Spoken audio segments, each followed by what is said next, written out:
প্রথমেই থাকছে পরিবারের প্রধানের নাম। দেখুন পরিবারের প্রধানের নাম একেবারে পুরো নাম এখানে লিখতে হবে বলেও দিয়েছে। তার সঙ্গে জন্ম তারিখ, পরিবারের প্রধানের জন্ম তারিখ এখানে লিখতে হবে। তার সঙ্গে পরিবার প্রধানের লিঙ্গ পুরুষ মহিলা না অন্যান্য সেটাও ঠিক দিতে হবে।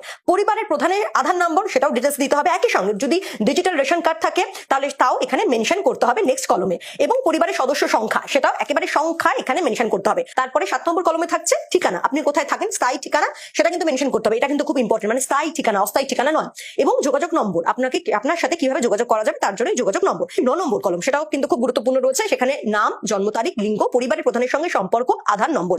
এবং তারপরে ঠিক কি আছে 10 নম্বরে পরিবারের প্রধান এবং পরিবারের সকলের যদি ব্যাংক অ্যাকাউন্ট থাকে, প্রাপ্তবয়স্ক যারা রয়েছে তাদের ব্যাংক অ্যাকাউন্ট সেটা আপনাকে ডিটেলসে লিখতে হবে। কোন ব্যাংকে অ্যাকাউন্ট রয়েছে, অ্যাকাউন্ট নাম্বার কি রয়েছে, IFSC কোড সেটাও একেবারে ডিটেলসে লিখতে হবে। এবং তার জন্য এখানে অনেকগুলো কলমও দেওয়া হয়েছে। এরপর 3 নম্বরে কি আছে, 3 নম্বরে হচ্ছে এপিক নম্বর। ভোটার কার্ডে যে এপিক নম্বরটা থাকে সেটা কিন্তু এখানে লিখতে হবে এবং মেনশন করতে হবে যে কোন বিধানসভার মধ্যে পড়ছে সেটা, এবং তার যে নম্বর দেখবেন একেবারে আপনাদের যে ভোটার কার্ড সেখানে মেনশন থাকে সেই সমস্ত যাবতীয় ডিটেলস এইখানে এই কলমে মেনশন করতে হবে। 12 নম্বরে হচ্ছে যদি আপনার কাছে কোন রকমের সার্টিফিকেট থাকে, SC ST OBC যদি সেই রকম কোনো সার্টিফিকেট থাকে আপনার, তাহলে সেই কলমে আপনাকে টিক দিতে হবে, এই যে এখানে সেইগুলো মেনশন করা আছে।